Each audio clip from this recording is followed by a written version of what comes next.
Welcome to the Let's Run That Back podcast, where it's two dope black girls talking nothing but music and culture. It's giving all the vibes. Hey guys, what's going on? So of course we are back with our another episode. Episode 6. In regards, no, this is 7. Is it? No? Listen, we'll get the episode together. Something. Josh, you got this, right?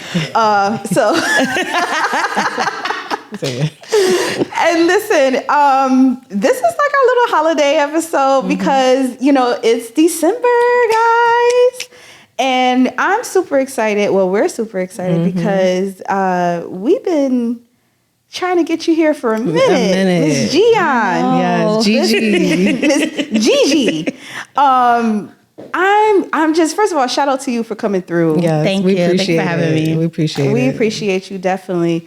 Tell the people, talk to the camera, tell the people what's up, what's going on. I love it. I am Jionne, aka JiJi. I'm a legal assistant working with the business legal affairs team at BET. I'm also a host, a moderator. I have my own Instagram live series, Back Talk with JiJi. Make sure y'all check that out. Back Talk. Yes. And I'm just thriving in New York City, maneuvering through the industry. Yes. Trying to get my money up. Ain't we all? Girl, we all. And she drinks her water and she minds her business. Yes. I mean, I'm a little nosy, just a little bit, tad bit. It's a tad bit. But she's not messy. She ain't messy. So that's what we like. It. That's like us. We're like, we're nosy, but I'll indulge and then I'll take a step back when it gets a little too heavy. Right. And first of all, shout out to all the December birthdays. We're going to say November birthdays too, because, I was in there and then we rolled over into December. So, shout out to y'all. Happy 2 for 1 birthday. special. Yes. And for all those who are celebrating, of course, and happy holidays. Yeah, of course. Absolutely. We're going to go ahead and get into this music. Because we got some topics for y'all today. Child. Like, seriously, we got some juicy ones, okay? And we need all the time that we can possibly get to really elaborate and give our thoughts. Yo, she's so deep. All right. So of course it's the holidays, guys. Yes. I just have to, like I said, what's some of the holiday music that you kind of feeling? We got a couple of albums that came out. Brandy dropped, of course, her Christmas album. Oh, I was taking it back when you said that. I was about to say Boyz II Men, Let It Snow. But Listen, that's the classic. That's my favorite. That's my go-to. I listen to that even when it's not the holidays. Like, I'll just put my Spotify on shuffle. I'll be in the shower like, let it snow. That is my song. Oh my God. That Brian in the Night come through. Yes. Come Oh my on. God. We need more of that, y'all. Please. Yes. And of course, Coco Jones, I know we was kind of talking about this off camera. Coco Jones kind of did the rendition of Destiny's Child, 8 Days of Christmas. Danielle, did you listen? I did not, but I know she did a really good job. I think she did good, but it's just something about the 3 that I just is like, wait, what I feel like something's missing. But I think it was her tone and things like that. And so you think she needed more people on the song? I feel like I was missing something. Like, was it slowed down? I didn't listen to it either. So no, it was the same beat. It was the same beat. Wasn't too much melodically had changed in regards to the song, but I just think that I'm so used to the harmonies. I'm so used to like the 3 vocalizations of. I don't know if I can picture her singing upbeat. I don't know why I can't. No, she's not upbeat on it. She's not really upbeat on it. It's very like her tone, which is kind of like in between. Because that's an upbeat song. Yes, so and I think that's why for me it was like different because Coco Jones have that very medium, slow, sultry sound. Yeah. So it was very different. I gotta listen to it. My expectations are probably already low. So, I mean, but you check it out though, and things like that. Of course, our classics, Mariah Carey. Like you said, sis, she is. It's her time. I try not to like that song, but it does. All Over Christmas is You? Yeah, because it's annoying. But when I do hear it, I do feel good. I'm like, you know what? It ain't that bad. All right, Mariah. Like, that's the go-to. Like I remember back in the day, like working in retail. Like once you work in retail during like the holiday seasons, like they have music over and over. And that's like when I say they play the song hour, like maybe 15 minutes. That and what's the other one? Have Yourself. Yes. Oh my gosh. I'm like, oh my God. Santa Baby. But also, Temptation. Silent Silent Night. Like I that ain't is. gonna lie, Oh my God! Come on.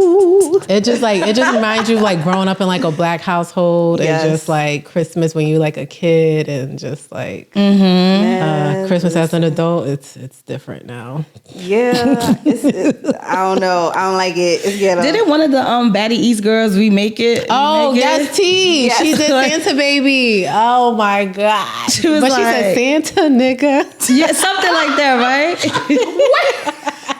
She said, come on down the chimney, nigga. Yes.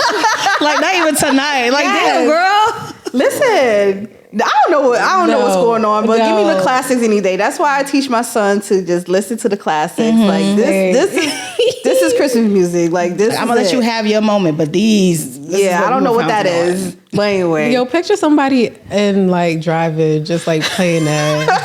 I see. I'm pretty sure somebody likes it. Like, oh my God, this is so for me. Like, girl. so I would take the DMX Rudolph Red-Nosed Reindeer mix. That's a classic. That's a classic. That's a classic. Like that's how you do it. Like that's you want to be hood. Like in your music, in your Christmas music. That's it right there. For real. That's how you break it down. You think Sexy Red will come out with a Christmas song? Please, let's. I don't. I wouldn't. She might do. Honestly, I could see her doing like a 12th day of Christmas. Like, I want a Hellcat. I want a Hellcat. Like, I could see it. Give me that money. That Gucci great. Could you? I could see it. I see the City Girls. I think the City Girls will have a cute. Oh yeah. If they did like a 12 day of type Christmas, of. I think I see it for them. like that. I think it would be cute. I just hear JT's voice. Yeah. On a partridge, pear tree. I think it would be cute. It would be cute. That would be cute. Okay, so maybe City Girls need to make it happen. Make it like a 12 day just Christmas. City Girls. Okay. The rest of y'all. I don't want to hear Ice Spice. What I like, Lola Brooke would be cute on one too. Yeah. Yo, what was that? Yo, nah, I'm walking away. Bro. Send it come through. Yes. And she's just gonna be sparking the whole time. Literally, and just she gonna bend over and like cover her cat. Like, One around the reindeer. yo, y'all look. All right, we're done. We know. All right. So of course, so some of the music that we're gonna go through really quickly is just some things that we just felt like was, we really liked, was feeling. Yeah. So albums as of right now, I had to add Chris Brown 1111. I really thought this was really different. I really thought this was kind of coming out of his lane and what he usually does. So that's added to their Queen Naja with After the Butterflies. I love her.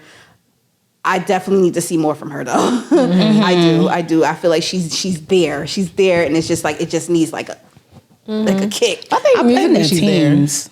I blame their teams when we have good artists that's not getting, I guess, the support that we need, or they're not getting the visibility. Like Normani. Oh, girl. I feel like they're definitely slacking. Still, what y'all playing with her? Yeah. After that song, when she performed, the VMAs, when she was on the basketball court, I don't know what show that was. That was the point where they should have kept going with that, but they didn't. Because also she came out with the song with Cardi B. That was like she was doing. She had like a little rising, and I was like, they definitely didn't utilize that opportunity.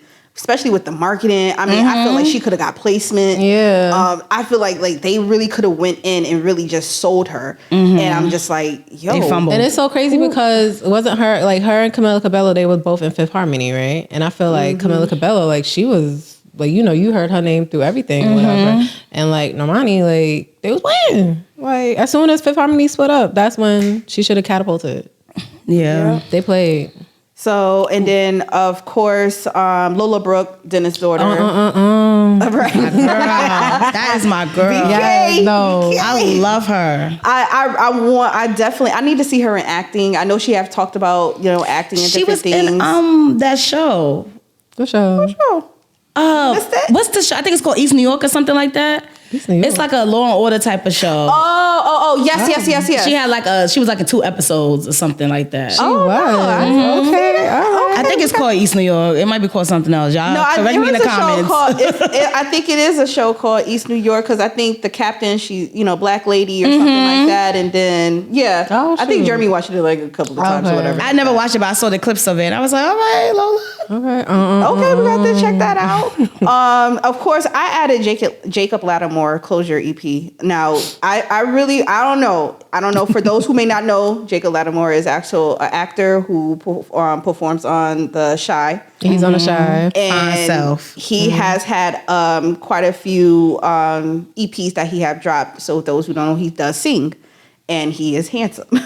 Fine. Jacob. He's a cutie. What's going on? If you into the big girls, I'm And I really feel like lyrically, I don't know what happened between him and Soraya, but lyrically, he did it. This is it. Did he go off on her? Is he heartbroken? Is he? You can tell he's heartbroken. But there was some moments he tried to throw some shade, but it's not really shade. He was trying to be a gentleman about it. He talked about like the other phone calls, texting other dudes. But it's like crazy because like their relationship just like ended out of nowhere. Out of nowhere. She just popped up with Joey Badass like out of nowhere. I'm not gonna lie though. When I saw their videos together, for me, it just looked like he liked her more than she liked him. Like I've always got that energy from them. I was like, I could be wrong, but I'm like, something about this. It's really him like pushing this relationship forward. So when they broke up, I was like, okay. And then she popped up with Joey Badass. I'm like, girl. Like Joey? I love Joey though. But damn, I was pissed about that. Because I'm like, bitch, took my man.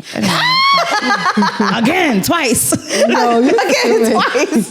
Yeah, so but definitely check that out. Of course. And then of course, I had to throw in there as well, Rick Ross and Meek Mill. Too Good to Be True. This was actually pretty good. My expectation was kind of low on this one. Oh, okay. Why? Meek Mill? It's Meek Mill. Like, it can't be Ricky. It can't be Rick Ross. It's not Rose. It's not Ricky Rose. It was Meek. He's been cutting up sometimes and everything like that. And I've ever since after, was it Championship for me? Championship was a good album to me. Championship was definitely. I'm sure I understand. Ooh, nah, Siri. Nobody was talking to me. Siri jumped in like, I don't know what you're talking about. I don't agree, actually. Like, I don't understand how you feel. Like, yeah, like for me, I just feel like Championship, like that was it. Like that was it for me. Like, and after that, I was just like, I don't know. It was repetitive after that. Yeah, like, it just seemed repetitive, and then so for me, it was like Meek Mill. But I felt like this was a really good duo in regard to, I don't know what's going on with these braids he got, but. he's going back to his Meek roots. is going through something. I think he's still trying to figure out what's his like identity in the industry, and that's like a horrible place to be in when you already had the success. Yeah. Now you're trying to reinvent yourself, and it's like, boy, who are you? Right, and I was like, I feel like he did kind of, because of course, everybody was like, oh, you the nigga that went with Nicki Minaj, type ordeal or whatever, and he came from that, and I just think at this present time, I'm just like, now, how do you step up? Like, how do you get to your grown man level? Like how Jay transitioned, and JiJi transitioned. Like, I feel like you want to get there, but it's like you're not tight. You're like, you're not, because he's not there in real life. But no, I feel like he's getting there only because of like, look who's like he's been surrounding himself with. Like, true. You have to also think about who he's been with before and like who he's surrounding himself with now. Because like he's like around. Who is it? What's the guy? What's the businessman? Which one? I'm about to say, don't say dirty. I say, hold on now. No, what's it? Mike Rubin? What's the Rubin guy? I don't know, whatever. But he surrounds himself like with a lot of. Oh yes, okay, yeah. I don't know. He does. Yes. I really thought this was a really good album. For me, it was no skips. In the sense, I think it was just like that's a big one. No skips. Hold on. Yeah. I don't know. Because also I'm a fan of Rick Ross, so I feel like with Rick Ross, it's like always something, and he kind of give his, I love that. All right, so now our singles, of course. I'm gonna let you take this because All right, so we have Beyonce with My House. She dropped a surprise single, and baby, I never felt more poor in my life. No, but it was like it's her and the Dream, I think, produced it. Yes. So it was definitely It's a good song. At first, I had to listen to it like a couple of times. But she went off. She definitely went off. She went off. And I was just like, because I was like, okay, it's definitely giving, me, how I break down and, lyrics, production, all that stuff like that. And I was just like, okay, this is it. I like this. I like this. I love this new era of Beyonce where she's like her happiest in her 40s and she's in this energy of I have nothing to prove. Like I'm literally just dropping music just because, for fun. Like not because I need to win any more awards or anything. Yeah. Well, I know she wants that Best Album Grammy Award. I know she wants that. They still won't give her that. I don't understand how they dropped the ball with Lemonade. They did. They played with freaking Renaissance. Like these are monumental. I guess the other albums were monumental enough, but these two literally. Lemonade was a homage to Black women. Renaissance homage to the LGBTQIA community. But that's just these are political pieces. Renaissance was just like it's a no skip album. It's an album you literally just like put on repeat. It was a body of work. It was just like beautiful, really beautiful. Everything was intentional, and it was just like this bitch is crazy. Yeah, the way she thinks. And like your mind, like how does your mind like? How did you come up with this? Yeah, and that was only Act 1. We supposed to get 2 more, right? I don't know what Act 2 is, and I'm scared because the album, the tour, the movie, the perfume. Like I have no more left to give. Like what more do you want from me, Beyonce? Stop. I got no money. I got no money. I won't care if she go back into hiding. She dropped merch just for the film. I'm just like, no, I can't. I can't afford it.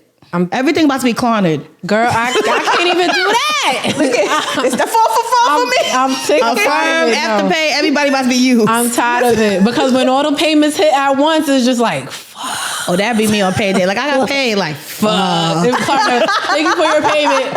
I forgot about that. Oh, you can't even push it off again because you already pushed it off before. They'll give but you can. They gonna charge you that fee though. Now we knowing, not us knowing. First of all, I'm mad that they started charging the $2 fee now. Like what's going on? I don't do that. All right. Anyway, I be checking my car. I be switching cards. Like, go ahead, and charge if you want to. It ain't gonna come out. Nothing there. Sorry. Anyway, this is not a paid partnership with Klarna. Yes, it's not. But it can be. I mean, it can. If you watching, Klarna sponsor us. Sezzle. Yeah. Hello. Tag them. Yes. Okay. Marsha Ambrosius, she came back with the greatest. Super excited about that. I'm super excited. And this is a Dr. Dre. Yes. Dr. Dre is going to be producing this album. Let me add all of these to my list. Yes. Now, Megan Thee Stallion came out with Cobra, and everybody, as you guys all know, this had like the internet in like a shamble. First of all, she opened up about her mental health. You know, just having thoughts of like suicide and dealing with other things. But I think the most thing that people really took away from this was the party. The party situation. That was disappointing because she's literally telling y'all she was suicidal because of how y'all were treating her. Yeah. Right. And y'all just brushed past that and said, Party was treating her bad. Like, that's what y'all got from that? Yeah. Right. Yeah. So, I mean, it's a song that, like, you know, a lot of artists, they don't have to let us in, but this was a song that she really let us in. And I mean, I do appreciate her for that because we didn't have to know these things, you know. And a lot of artists, they don't tell you when they feel suicidal because most of them, they'll just like go to drugs or whatever and just like have some way to cope with that. To cope. Or pills. I have a soft spot for her because I hate how like villainized she became. Yeah. Like no sympathy, no one. Like this girl, she has both her parents are gone. Right. Already can't trust nobody in the industry. Yeah. Best friend. But Beyonce. Well, she learned that. Yeah. But Beyonce. I'm pretty sure Beyonce and her have had candid conversations. Yeah. Yes. She's been like in a situation where she was shot in the foot. People didn't believe her. Then they're like, oh, you're a liar. Then just dealing with that whole situation. I feel like they're still stemming off of the interview that she did do. With Gail.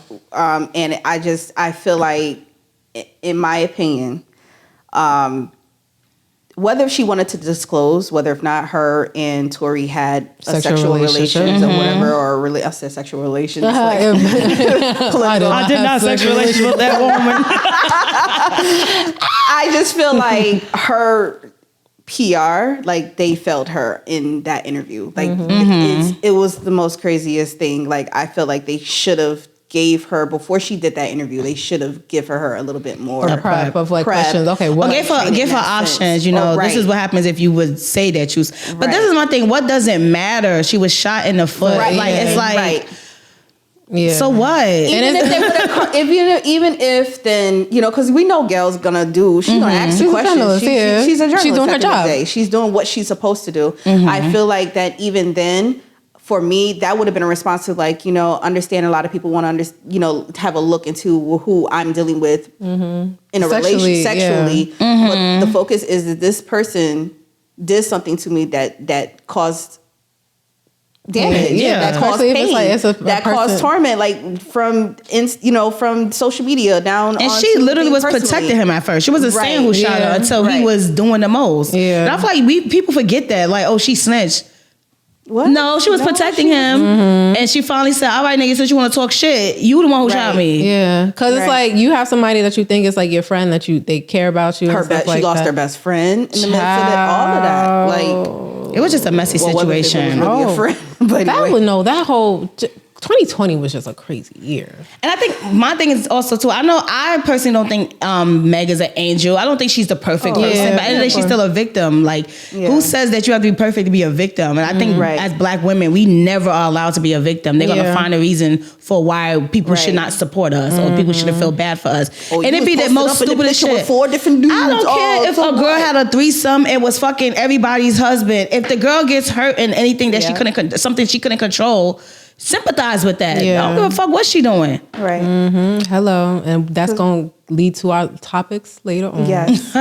So let's continue with these singles. And then we have Rhapsody and Hit Boy with Asteroids, which I'm excited. Hit Boy really Rhapsody. Just been like keeping on it. The gas pedal. Really been on it. So those are our top singles. And then we also have Any Music to check out. Aria with Yeba's Heartbreak, 2 with Danger, Nicole Queen, I Get It, and Keem Shaka with Are You Kidding Me? And 2 is Tweet's daughter, who is just now starting to put out music. Oh, love this for her. Okay. Yes. All right, like mother, like daughter. We love that.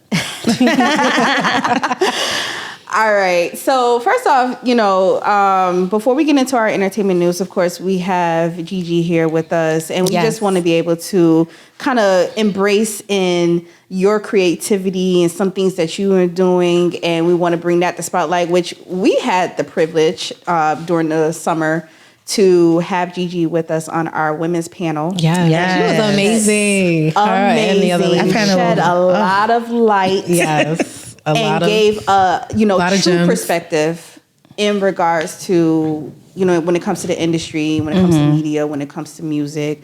I want you to kind of give a little bit of background in your legal affairs with BET, balancing, legal expertise and with your love for entertainment. Well, I started working in the legal business affairs space and started in 2020. I was working at a law firm and we were supporting clients. So like Laverne Cox is one of our clients. What's her name?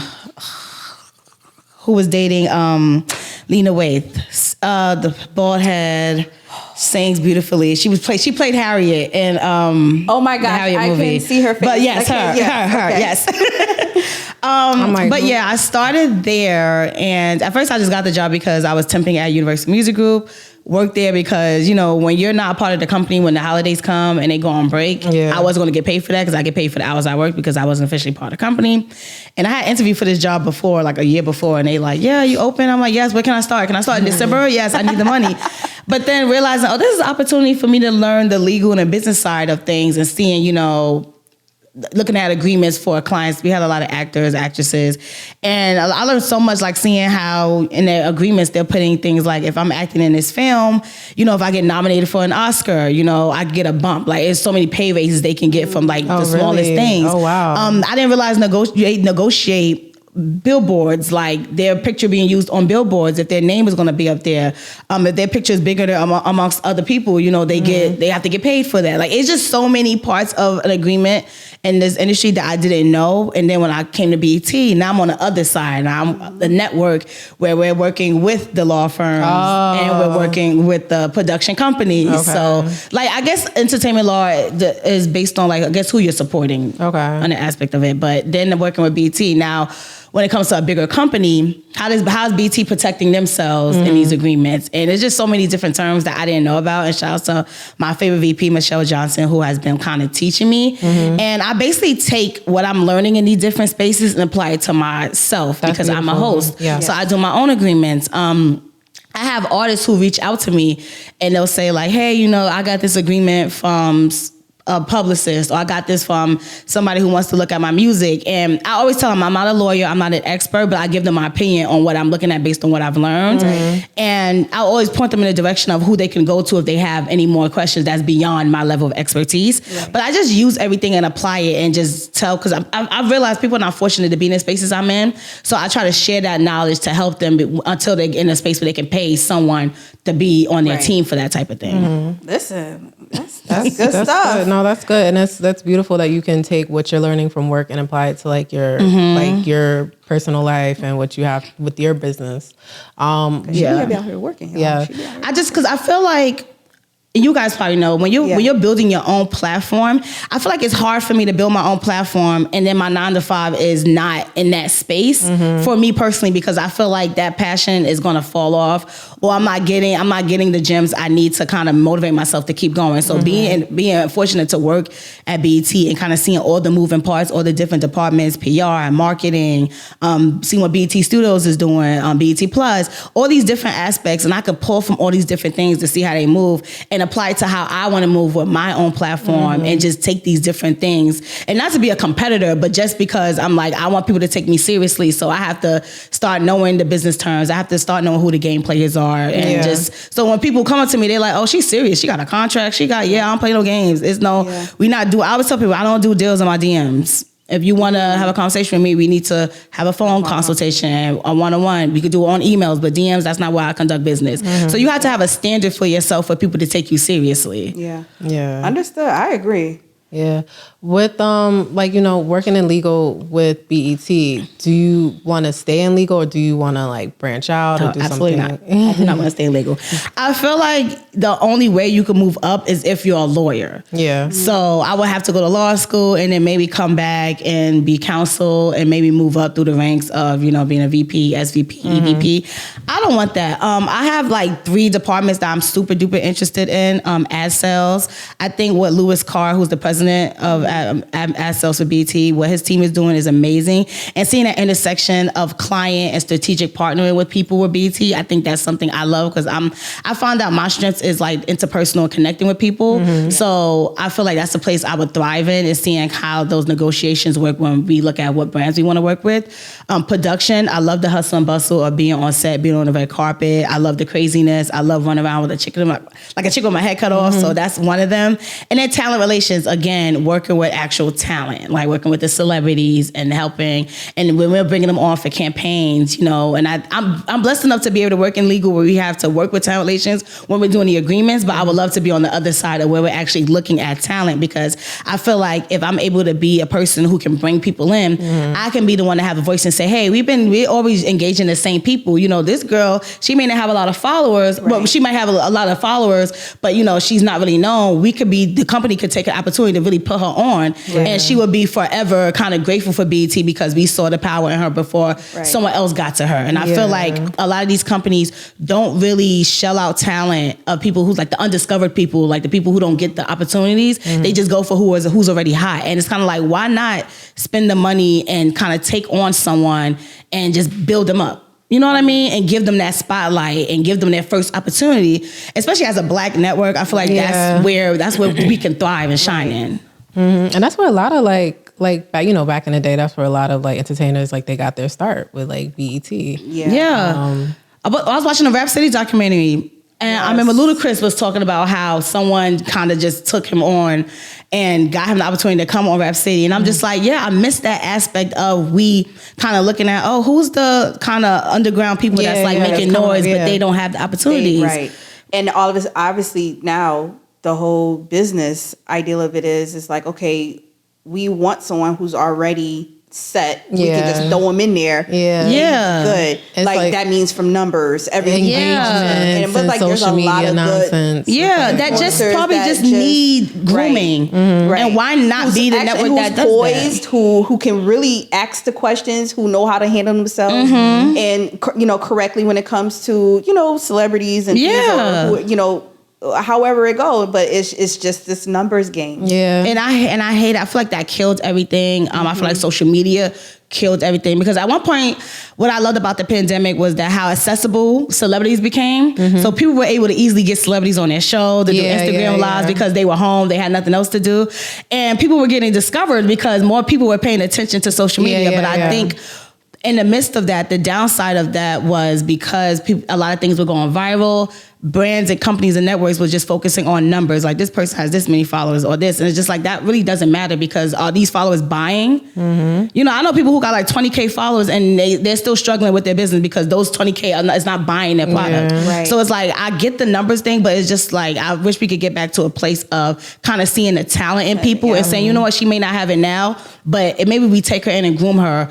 Right. She can get there. Yeah. And I so hate that, like, if you go on somebody's like Instagram page and the first thing you see is like TikTok, 6.8 followers. Or deleted at 100K. I don't care. Yeah. And it's like, what are you about? Like, but people really put, like, I've gone viral a couple of times, and oh yes, girl. and I've like my favorite was when you did the what was the Slytherin. That had me tickled. and none of that resulted in really anything but more visibility. And that and I shied away after that, because as you know, I didn't really put out a lot of videos after that, because I was like, sweet people watching my page. Because who was it? It was Essence that posted. Who posted you? BuzzFeed. Yes. But even then, I was like, I had to rebrand, because I'm like, okay, I got a lot of people watching my page. This is the perfect time for me to put my content out so that I can get the message I want to get to people, to the masses. But then I realized I only go viral for stupid shit. And that's why I'm like, this viral thing is dumb, because it's like, that's why I hate I don't want to go, why my promo for my show is not going viral? I don't care about this stuff. Most of the stuff I did off the rim, and it was like, it's going viral. I'm like, girl, this is not the stuff that matters, especially in the world we live in now. It's so much, I feel like it's so much chaos. I want to get back to what really matters. Like, it's so many platforms like you guys and other people who deserve the spotlight. And I feel like we're engaging with the same people, and we're getting the same negative news, the same bullshit, especially as Black people. I refuse. Like, I had I'm so sorry to interrupt you. I was just thinking about it because obviously on my hiatus, I was, trying in the background, trying to like reach out to PRs and different things. And I had one, I'm not going to say no names or whatever. And it was just like, oh, well, you need to get up on the gossip train. And I was like, the one thing that I'm going to stay true, I'm not getting on the gossip train.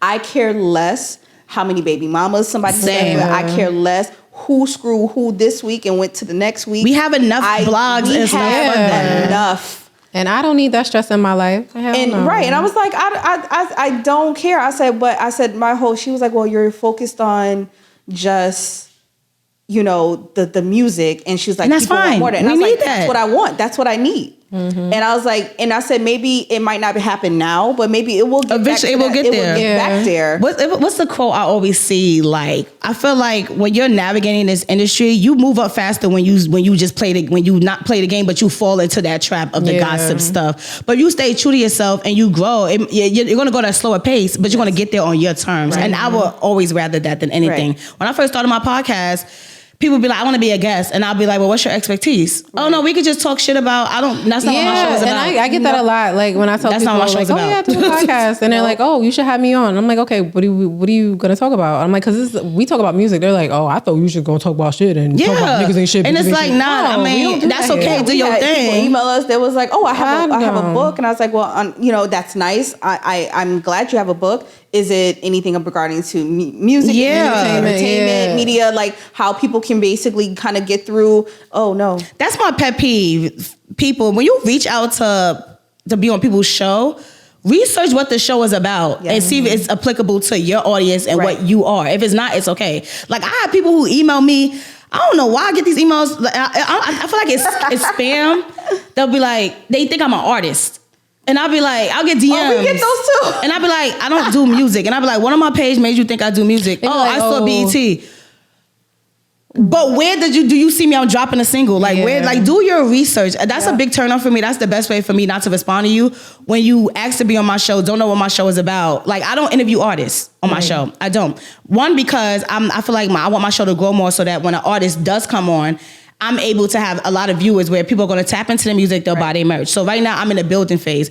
And I feel like no artist right now, not like it's starting out, no independent artist right now has anything of value that they can bring to my show. So which is why I'm interviewing people like you guys, like hosts or people who, it's really a range of people who are starting out, but I feel like your platform is so good that I need you on my show to kind of like give insight to people on what it's like starting out. Or the people who already, let's not say they made it, but they're where we want to be as far as notoriety, visibility, but it's like, can you come on my show and give gems on how you got here? You know, I want to, it's right now I'm trying to have something for my audience as opposed to people benefiting from being on my show. Because right now I have people who really don't need to come on my show, but they come on to share their expertise because it's like, it's giving back to the audience. Then when it gets bigger, now people come on my show to gain something from it. So agreed. Because I know there was a point, like even with Dan and I was like, all right, listen, at first it was just like, oh, so many artists. We'll interview. And then after a while, I was just like, no, we got to revamp this because I was like, the thing is, we got like, standards too. Is that part. And I was like, as much as my point is like, oh, I want to help. I want to make sure you have a platform so you can, but also you have to be consistent or put in the work. So you have to have some value in yourself. So then we can have you on the platform and then, okay, so we can promote that. We can put this up. We can make sure, do a write-up and all this other things or whatever the deal is. But first of all, talking about your show, Bag Talk with JiJi, let's kind of get into that, talk about some of the conversations. And, you know, you already kind of talk about how you engage in kind of, who you bring on, the level of individuals you bring on. Kind of talk about those conversations and, how you engage and basically what else you want, what else you see Bag Talk with JiJi going. Wow. So I had like a lot of great guests on my show. Most of them people I already know personally who are doing great things. I think some of my favorite highlights, I would say Rachel Jackson, who is the artist relations manager for YouTube Music. And she came on and basically gave a quick rundown of this is what y'all need to do on YouTube. This is how you can monetize your music on YouTube. Like literally point blank, period. Like just laying it out. That was a good conversation. Yusef, Yui, I love him. He's like, I interviewed him during the pandemic for a conference, pandemic conference we did called the Jamboree, and he gave me so much goosebumps. We wasn't even talking like business stuff, but just his energy and speaking and like the personal stuff that we go through navigating this industry and just dropping gems on that on like, you need to be adaptive. You need to like, he just dropped so many things on how to just be a good person. And then he gets into the business side and it's like, okay, well, yeah, I do manage people, but it's just like, he just gives so much insight just how to be like a good human, basically.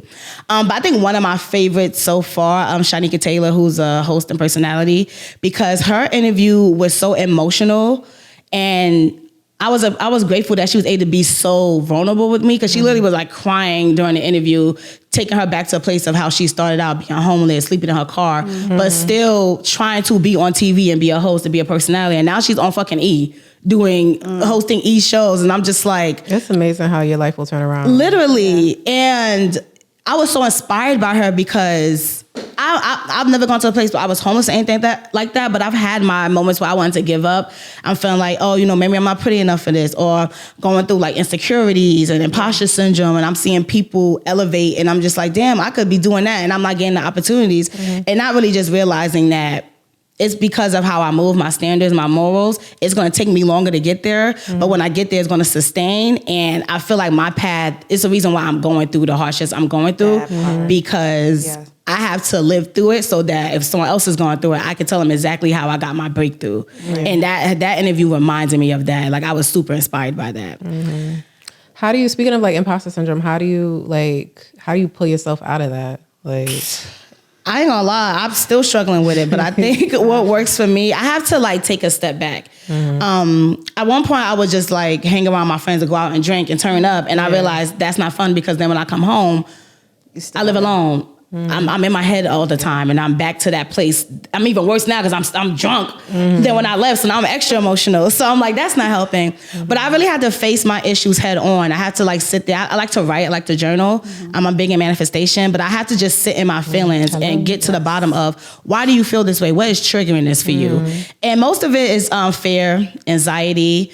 When I realize I'm close, I have this feeling when I'm getting close to what I want, I'll be the reason why I'm pulling back. I'll start we start going back to my old ways and bad habits because I'm afraid of reaching that potential. Because when I get to where I need to be, I have to shift. I can't be around the same people. I can't be in the same spaces. I can't move the way I want to. Yeah. And that does frighten me because like the fear of change. Yeah, but also feeling like I can't do the things I want to do. Like, I love being able to hang out with my friends. I have a broad of friends. I have friends in the hood. I realize I can't. I have my friends, like my professional friends. Yeah, I got my twerkers. I have like a nice. She got a lot of friends. A nice rainbow of friends. Like, and different everybody flavors. Serves a purpose. But I realize when I'm gonna get to a point where certain things won't sustain me anymore. It's not gonna be fun anymore. Yeah. And I kind of already went through this where those friendships might break off, not because it's beef. It's just that I'm in a different space and there's nothing of value. But they don't see that. They probably won't see it as that. Yeah, it's like, oh, you're moving different, moment, right? Yeah. You're moving different. It's like, and I think that's another thing. I'm trying to look like Jionne. I'm the same Jionne. Like, what you mean? I ain't changed. I'm the same girl. I just have better opportunities. And it's like, no, you are changing. You're growing. Certain things don't serve you anymore. Certain things are not fun anymore. Yeah. And that's okay. And I have to like be honest with myself about that. Like, girl, you don't want to go out. Why are you forcing yourself out? Stay in the house. Right. Use this time to prep. That is me. I do not want to. I like staying home. I like just being by myself. And it's sad to say, but it's just like, I don't, because like when you've spent so many years going out, going to parties and having fun, it's boring, especially now. It ain't the same. Yeah, it's not. The music is not the same. The people are not the same. I like being home. Yeah, I like it's safe. Yeah, literally. You save money. Shit. Like, literally. But also, it also helps me tap into other things I enjoy. I enjoy movies. I like watching TV shows, so I could binge watch my shows. I love music. I'm blasting music in the house. I'm cleaning. I used to dance. I don't ever dance no more. So now I'm like, I need to start doing dance classes. I started researching live music and jazz in the city. Like, I was starting to really like research and do things. And at one point, I'll be like, I'm not going if no one goes with me. Now I'm just like, no, bitch, I'm going by myself. Yes. Right. Like, and I'm. They don't know. I'll be quick. I'm quick to go somewhere by myself. Even though I'm married, I have my family and everything like that. But it's just, I don't know. I'd rather it's something about that peace and enjoyment to really kind of take it in. And you never know who you'll meet. It's like, it's good. I'm trying to date, so now I got to change my mind. Yes, you'll meet like-minded people. Listen, don't let your friends stop you from finding your husband. Yeah. Right. Don't do that. But yeah, like doing those things that make me feel good, because I feel like a lot of it is an eternal battle. Yeah. And I feel like when I get to the core of who I am, and I actually just posted this after watching the Renaissance film, I put too much energy into things that don't matter, things that are taking up my headspace. You know, dealing with, work drama, dealing with like negativity in my workspace or negativity in dating. I'm like, I had to really sit down myself, and I was like, you know what? Okay. Negativity in dating, the workspace, friends, like all these different. They're feeling herself. All these different things that are meant to distract you. I had to really sit down and say, you know what? I'm not where I want to be because, bitch, you put too much energy in shit that don't matter. Like, you need to focus on your career. And whatever extra energy you have, apply that into things that make you feel good. Yeah. I used to be a people pleaser, doing things for people, run around, helping people. And I had to learn a long time ago that people don't like you. They like what you could do for them. Because when I get to my ugly side of me, when I'm the Jionne, the Aries, the bullhead, the stubborn girl, the Miss Know-It-All, and I talk loud, so when I'm talking loud, we're in a debate, and you pick me apart by these personalities, it's like, oh, you don't really know me, so you don't accept those parts of me. Yeah. So it's like, why would I want to be around people like that? And those are really honest conversations you have to have yourself, because then you realize that I may have to be alone. And I feel like a lot of people are afraid of being alone. There's a difference between being alone and being lonely. It's okay to sit with yourself and just go missing, fall off the face of the earth and grind and come back a brand new bitch, a wiser bitch, maybe a skinnier bitch. I don't know, but just come back. come back bigger and better so that you're more equipped. Because I feel like the higher you get in this industry, the more levels you go up, it's only going to get worse. And you have to really take these lessons. And this is actually what I'm struggling with now, taking the lessons of working with people you may not want to work with, or all this drama, because then it's going to get to a point where if you're not tackling it now, it's only going to get worse and it's going to cripple you. And it's going to cripple you at a point where you need this opportunity the most. So that's kind of where I'm at with everything. And lastly, of course, you know, you have so much ambition. You have a lot of drive, especially when it comes in as a leading voice in the creative space. I'm a leading voice. Yes, Yes, you are, yes, girl. you do. Yes, we're gonna give you your props. Okay. Yes, give her flowers. Talk about, you know, the envision that you have by using your platform just to further empower and support and inspire other individuals. Man, mentorship, really putting people on, people who deserve it. I know when I was starting out, I didn't have help. I didn't have people. I didn't do internships. I didn't have someone who put me in the rooms. I had to fucking scramble to get in there, like do everything, take on any job that I didn't even want to get to the point where I'm just like, some people are paying attention to me. So I really want to give opportunities to girls, not just girls, but any young adult who's like struggling in the industry. But you have to also come with something. You're doing the work and and people just not paying attention to you. Then it's like, you know what? I can put you in front of the right people to really help you.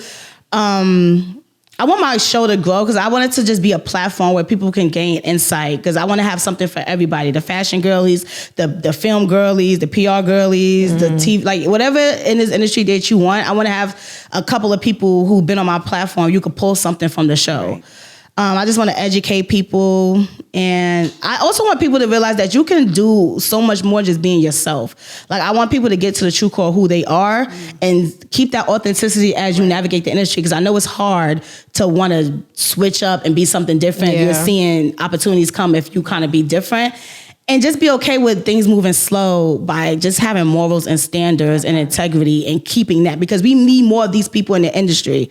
We don't need any more, I was gonna say Diddy's, but we don't need any more bullies. We don't need any more gatekeepers. But we don't need any more bullies. We don't need any more gatekeepers. We have enough of these. We need more people who want to be a light. Like, I think one of the best things is having Black leadership.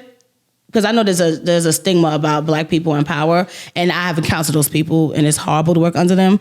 But then also, I also have people who have no problem sending an email to put me onto someone. And I think those are the most important people to have in your workspace. Identify who those people are and hold them close, that part, because they will help you. We need more of those people, because for every 10 bullies there are, there's like 3 authentic and people who really want to help. Because I think what happens is, like, some people just feel like, okay, if I put you on, now we're gonna be competing, and it's just like, and there's a lane for everybody. Contrary to what everybody believes, there's enough room for everybody. Literally, like everybody. I'm not competing for nobody's spot because I'm in my own lane. I'm doing my own thing. Mine's like comfortable. I'm comfortable within myself that I can share information or I can put you on, and be okay, we're good. Like, I want us to take pictures together. Like, I'm supporting each other and you at my event. Like, and that's why, like, even like with our panel that we had, like, I think it's just so important to even like display that, because like the women that we had on, everybody, like, it has the same goal, but they're doing it different ways. And they're just, and that's important for people to see. There's different paths to get somewhere. There's no one way. And this was like so important because like everybody was able to network, and like, you know, I saw you and Tiana, y'all was doing like, I think that was just so important, because like everybody has like, that's my girl. Like, and so that's the goal. Like, and for those who understand, like, you know, there are some bullies. I've come across plenty of them.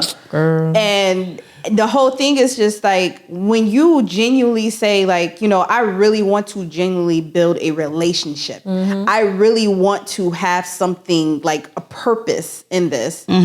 Some people don't see that. I've had people tell me, like, what's the purpose? Like, where is the purpose? They probably already see you as a threat already. And you don't even see yourself that way. Right. And it's just like, and they'll be like, well, just, you know, some people be like, well, just get what you need and go, or whatever the deal is. And it's just like, but you understand though, I said, there's going to be a moment, because as women, there's a buildup, and then there's a point where you just feel like, okay, I'm down. Like, I'm just, and guess what? Community. Yes. is what helps you when you get to that moment when you come from here and you here. Now I got my sister, like, girl, you got this here. Let me put you in this space. Exactly. That's where I try to stress to people. Everybody is not always gonna. You're not always gonna be on a high horse all the time. There's gonna be a moment where you're just gonna feel like you're just gonna be ping ponging back and forth. And those are the moments where you feel you have your people, the right people that's going to help you. And it's always not about, let me get a foot up or and all this other stuff like that. But this is it, because when you have those moments and then when you get back to that point where it's like, okay, I'm shooting off, that is what's going to be rememberable. It's not about when you was already up here. It's when I had my low moment, so-and-so was there. That's what you remember. Also, I also don't believe in forced relationships too. I'll network with people and I could tell they're not interested in building anything with me, and I let it go. Because why would, think about it. Why would I want to force myself to be around someone who just feels like this is a task? They're like, this girl's annoying, or like, she's always it's right. I'm okay with that, because eventually I'm gonna get to a point where we're gonna be on the same level, and I'm not gonna return the energy, but I'm gonna always remember that. Like, I focus on how people make me feel. That's one thing that you're gonna remember. They're gonna remember my name and how I made them feel before anything else I did. Right. All right, listen, JiJi, you came through. Listen, and this was like really like a mini like bag talk with JiJi. If you think about it, because this was like dropping gems, and I'm like so grateful that you're here, because it's just thank you. Because I don't see myself the way people see when they reach out to me to come on platforms. But you need to. I base it off of like, well, I'm not really doing much. Like, I'm not hosting as much as I should. I'm not moderating panels. But you got to think about what's in your, like, the things that you like the information that's in your mind, the things that you like, what you've learned at work, what you apply to yourself, what you like when it comes to like your personal, when you're doing your hostings and stuff like that. These are like, you got gems. When we put together the panel, the one thing I prayed about is that I wanted to, not only when I was doing my research, I wanted to make sure that I brought women on a panel that I knew that we all can connect and have a friendship built into something. And when I tell you, and I'm saying this to the camera, when I tell you, like, God aligned it, because I can easily, like, girl, I can joke with you on Instagram. I'm like, girl, did they really put the, And what were we talking about the other day? We was going back and forth for mad long. Girl, I think it was like midnight at 1 o'clock in the morning or something. We was going back and forth on. And that's that in every single one of them. The I authenticity. can do that with. And that's what I mean is the community and with ours. And I'm so appreciative. And I say this to you. You're doing amazing. Keep going. Y'all gonna make me cry. Before we get into the other topic, keep on going. And I'm saying this to encourage you. And as I encourage us as well. Black woman, keep going. Keep doing it. Don't stop. Don't stop. Can't stop, won't stop. Hold on. Hold on now. It's the little. Can't stop. It's too many. Clearly, we know we about to talk about that. And it just please keep it going and do it the way that you feel comfortable to do it. Thank you. I love your energy. I love your space. You are beautiful. And don't let anybody ever dim your light for nothing. I try not to. I try. It's hard. Like, don't ever let them say, "Oh no, listen, you can't do this." You need a good laugh. Go to her stories. She's amazing. She be up there with the. It be random shit too. I just be walking down the street like, let me tell this story about how. But it's hard. Like, I feel like when you're just constantly getting setbacks, it does play on you mentally. Like, I don't care how positive I am still like a regular person. Certain things do hurt my feelings. Like, I have to even minimize the platforms I even go on, because I be like, certain platforms are not for me. I've gone on the little dating ones, and when I did the date thing for BuzzFeed, like, the comments, like, people was chewing me up on my physical appearance, and it really did hurt my feelings. I had that my friends remind me, like, well, that's not you, the stuff you want to do anyway. Like that's not your audience. Your audience is not that. Like, you are for the girlies in the industry. You are trying to give insight to people. Like, it was fun. You got paid for it, but that's not your thing. So F those people. And I'm like, you know what? You're right. Fuck them people, girl. Listen. Tell them. Fuck them people. Listen, what's for you is for you. She did it for me. What's for you and who is for you is for you. Oh, I'm sorry, baby. No. I was saying I didn't want to put it up because I know I wanted to. He'd be like, "Mommy, you did this." It's like, wait, J-Lo. Not in school. That's what my mommy did. Right. They'd be like, So a rapid fire. You want to just really quick? We're gonna do some yes. quick Okay. answers really quick. Dream guest for Back Talk with JiJi. Issa Rae. Okay. All right. One word to describe your hosting style. Dynamic. Favorite podcast to listen to during your commute. Amanda Seales, Small Doses. Ooh. I love her. If you could host a panel with 3 industry legends, who would they be? Amanda Seales, Steve Stoute, and Tyler Perry. Ooh. Okay. And who would you say has the best album of 2023? Oh, Victoria Monet's Jaguar too.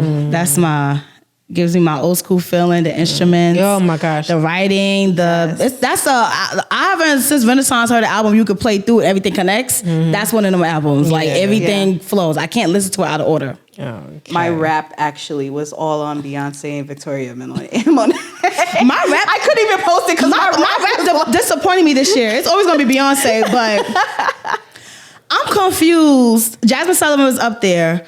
It was somebody up there to Drake. I was surprised because I'm like, I wasn't listening to that much Drake. I listened to the same 2 songs, Pipe Down and Champagne Poetry. But I was like, how did he creep up as top artist? Like, see, so with me, I don't use Spotify. I was using Tidal, and I also have Apple Music. But in Tidal, I used to get Tidal for free, and then they canceled it, and I was like, oh no, girl, I'm not paying. oh yeah, I let Tidal go.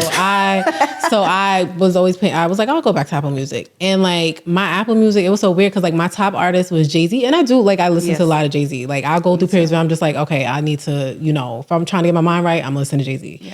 But it was like Jay-Z, Beyonce. First of all, Diddy was like my top 4. I was like, whoa. What you listen? Well, that was for the Love album. Oh, okay. And I was just like, Drake, and I was surprised Drake was like, and Drake was always in my top, but I just have not been bumping Drake like that. I was like, I hate Drake, but I'm like, I thought I was gonna like J Nova. I've been bumping J Nova a lot. Anne-Marie, one of the Anne-Marie songs popped up, and I didn't realize how much I was listening to this Anne-Marie song, her first album, which I think is the most iconic R&B album, next to Dangerous Love Beyonce. Put that out there. But that album is beautiful, and I'm saying like, it's the song like, and this is all I have. And I realized like you was listening to that every morning getting ready for work. Like what was you going through? It popped up. I was like, oh shit. So this actually leads into one of our topics. Of course, the 2023, 2024 Grammy nominations had dropped. There was some new categories that were added in, as you know, the Best New African Music Performance, which I think they like a day late on that to be adding that. Of course, trying to be down. Yeah. Album of the year. Of course, we got, SZA, Taylor Swift, John Baptiste, Janelle Monáe, Miley Cyrus, Miley. Yeah, Miley's in there. I don't know how she got up in there. I didn't even know she was still making music. Me either. Like she has quite a few nominations in regards to it. Of course, we want to talk about the, record of the year. We know we got Victoria Monet. Yes. Ice Spice with... No. Was it Barbie Girl or no? No. Well, she's nominated with Nicki Minaj with the Barbie World. And for that to be first Nicki's first Grammy. Oh, yeah. So it's okay. She's nominated with Taylor Swift. Yeah, so it's John Baptiste, Boy Genius, Miley Cyrus, Billie Eilish. I love that song. What Was I Made For? That was a very beautiful song. Victoria Monet, Olivia Rodrigo, Taylor Swift, and SZA with Kill Bill. Honestly, I'm going for Victoria SZA. Me too. I want Victoria. If she's everybody like... I need her to win at least 2 or 3 awards because the way the VMAs played in her face, this was like this is the perfect example. What's for you is for you. Yep. For them to say she's not ready, like it's not her time. Like, and for her to get a Grammy, no, bitch, you're not ready. It's too early in her story. You're not ready. Yes. You don't tell me what my story is, bitch. Like she been in the game for too long. I need her and Coco Jones, but really her. And she was on the podcast recently, and they did ask her about her thought process in regards to being denied the VMA performance. She answered very, modestly. She's so graceful. She's very graceful with it. And she, once again, what's for her is going to be for her. And I know MTV is like kicking themselves because like y'all like why? And I guarantee stupid. Watch when the VMAs next year. Around. Next year. I would if I was her, I would have put the nominations. No, thank you. She's gonna have a whole bunch. I wouldn't even show up, but of course, show grace. She might show up and be. But I remember before her album dropped, BT does this thing where we have like this music playback, and we have artists come in, and she came in, so we was able to see the On My Mama video first, the first rough cut, and bitch, the rough cut was amazing. I was like, bitch, and she was there, and she came. Sean Bankhead. Yes, choreograph. He's amazing. And then she gave us a listen to her album, and I'm playing, and I'm like, oh, this is good. And then hearing her speak, I think she has anxiety, but it's her talking, you can tell she's like really shy and reserved. And I was just like, girl, her voice is so soothing. Yeah, like when she talks, and I'm just like, girl, this is a nice piece of work. I need you to be a little hype about this. Like, I can't wait to this drop, because they've been playing your name for a minute. Yeah, no, for I'm real. really rooting for her though. Like, yeah, she's so talented. She's one of those artists like the nominees who was like can sing, write, dance. She does it all, everything. She should be further along. I don't understand. And really how y'all feeling about Summer Walker finally getting a Grammy nomination for? But I mean, granted, it's for the Clear to Soft Life EP. Oh, that's what she got her Grammy nomination for? Yeah. Oh yeah, well yeah, this was deleted. I feel like maybe they probably done it because they didn't give it to her last year. I mean, it's because a lot of her and her team have spoke on. Yeah, but I mean, Clear 2 wasn't a bad project. I feel like it was. I feel like this was the wrong nomination for this. Yeah, one, in my opinion, I feel like I'm happy for her, but like I feel like still over it was. Yeah, she could have got it. Yeah, like that. I felt like that. Because I feel like when you're getting nominated for stuff like this. Also, granted, you're being introduced to a whole new audience. Yeah, now. Right. So it's like, do I want this to be the thing that defines me? Like, no, this is not the album for that. Like, y'all caught me at the wrong time, bitch. Do y'all feel that anybody got robbed for any nominations? Besides Beyonce.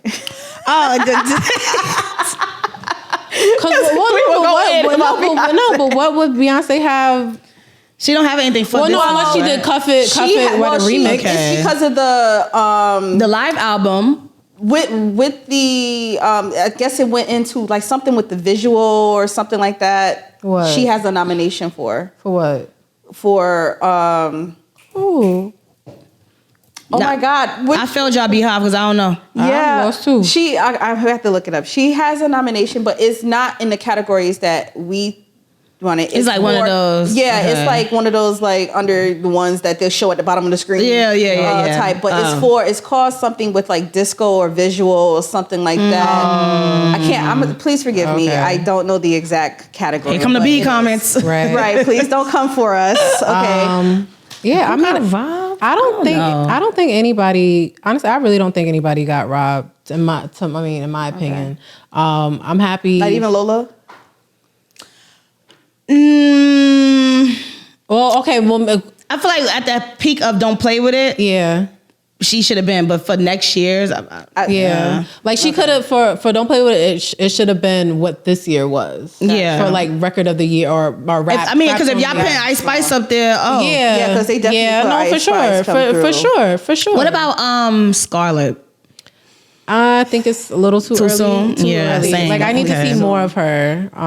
From the back the fuck up. Yeah, agreed. I need to see a little more. And she did an interview. She said that was supposed to be like a rock song. Really? It was like a rap rock song. Yeah, I could see it. I could see it. I'm so scared of her. Like, hey girl, love her, but she scares me. But I think also she's like bringing it to like the old New York, like the gritty, that grimy. Energy. It's such a good blend. Like, yeah. But I don't. When it comes to like R&B, like first of all, Coco Jones is nominated. Yeah, Coco Jones. As long as Coco Jones, Victoria Monet, SZA, I'm not mad at it. For producers, I know Metro Boomin and Hit Boy were both nominated. And I feel like Hit Boy may take it only because, like I said, he's had his foot on the pedal. Yes. Like, it's like he's been doing with Nas like the past 3 years. I think he's going to take it. And it's no shade to like anybody else, but I just think Hit Boy's going to take it. Yeah. I'm rooting for everybody black.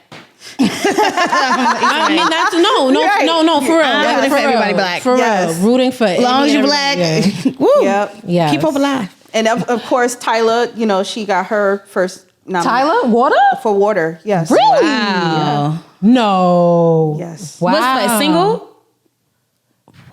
She's getting her full album don't drop until March of I'm shocked. next year. That's crazy. Wow. I like the song, but not that much. But it's under the new category. So then also Scarlett could have been nominated. If that's the case. Because she only that's her only really main single. You know, if that's the case. Wow. I'm shocked. But she definitely Lola could have been nominated. I was saying that in my head. I feel like, it could have. If that's the case, then all right. We could do a little subcategories then. Who do you think is going to take Lady London up in there? Who do you think is going to take the best rap song? So the nominations were Attention, Doja Cat, Barbie World, Lil Uzi, Just Wanna Rock, Rich Flex, and Scientists and Engineers. That's Killer Mike, Andre 3000, Future, and Aaron Allen Kane. I don't know why I feel like Lil Uzi going to take it. You think so? I don't know, because that song has been everywhere, and I'm thinking Grammy wise how they think when it comes to black music, and what's really what's the song that they heard that kind of crossed over. That or Barbie's World. That or Barbie's World. But the only reason with Barbie World, I feel like, the political aspect of it being a Nicki Minaj song. Nicki Minaj. Because I feel like they were like, here's your Grammy, here we go nominate you. Damn. Well, no, because she's been nominated before, but she's never won a Grammy. But remember all that shit she been talking, pissing people off, and the nomination is kind of like here, girl, damn. Yeah. But for her to win, it's like, all right, are they gonna take it that far? Like, but it's also it deserves a win. I'll give it that. But now also, it would be crazy if Doja Cat wins for Attention. I don't even know this. Attention. I don't know this. I don't know either. Honestly, I stopped listening to the girl. This is a rap song or rap album? Rap song, yeah. Yeah, I don't know it. Yeah. That's not the. It could really, honestly, it could go anyway. It really can. Doja Cat is considered a rapper though? She raps. Yeah, I mean, certain raps. songs, I feel like certain songs shouldn't be considered rap, but she does rap. I don't know. They be putting her in all types of different categories. Yeah. And I just be like, I don't know. I feel like she's poppy. Yeah. Look, I said what I said. Yeah. I mean, she was on that Paint the Town rap, she was rapping. Yeah. But yeah, I'm excited. I'm excited. Also, we will be out in LA for that weekend. So super excited for a second year in a row. Yes. Wait, when is it? The Grammys will be on February 4th. Oh. Yes. I want to go. Come out on the weekend, girl. Come out, enjoy the weekend. See. Mingle, network. My friend did move out there. My sister just moved back from over there. So now I'm like, now when I go to LA, I got to actually pay for a hotel. Oh. Girl, come out there. And so, let's get into this of, artists, Lil Wayne, Andre 3000. So as you know, Andre 3000 just dropped his album. Not what we expect. That album helps me sleep. That's you know what? I listened to it though. I do too. It was it's one of those like tranquil, like common, like if you're trying to get your mind right, you just want to like relax, or if you're trying to like wind down, like you taking a shower, you getting ready for bed. It's like I literally thought I was gonna like it. I was like, I don't want to listen to no flutes, and then I was like, let me see what's going on. I was like, I don't want to listen to no flutes. No, let me get my wine. Yes, no, and I was just like in a space of like, and I feel like that's a good album to manifest and journal too. Mm-hmm. Like I don't know what is it about them flus, but it gives witchcrafty. It's like put you in a trance. Literally, like I feel hypnotized. I don't know what it is. I don't know what he packed. What his spiritual thing is, but if it's a weird feeling, but it's a good feeling. But it's called New Blue Sun, and honestly, if you've ever paid attention, like the titles are fucking hilarious, crazy. Yes, because it was like one of the the slang word pussy rolls off the tongue. Yes, and then you listen to it just vagina, and I'm like, wait, what? Why did you get that from that? I don't like. I'm listening to like where the pussy part. Like I don't understand. Then it was like one that said the night in Hawaii when I turned into a panther and I was purring. It was like something crazy. And then it was like, he was like, shit was weird. I was like, wait, where does he get these titles from? Like, it's so funny. I feel like he's just bullshitting with the title. Yeah. But I could see this nominated for a Grammy for next year. Yes. I could see it. Do they have like a non-something album? Like they call it something. I think so. Yeah, they can put it into like what's the category? One of them categories, child. Not jazz, but they have contemporary. Like they have like a contemporary like something. Category. Josh, you know the category? Where at, Josh? No, okay, all right. I thought you would have known. I don't know what y'all talking about. I thought Josh would have known. So basically, Lil Wayne, we all know he's very iconic. Weezy F Baby. Weezy F Baby. Please don't say the baby. You know, all the stuff.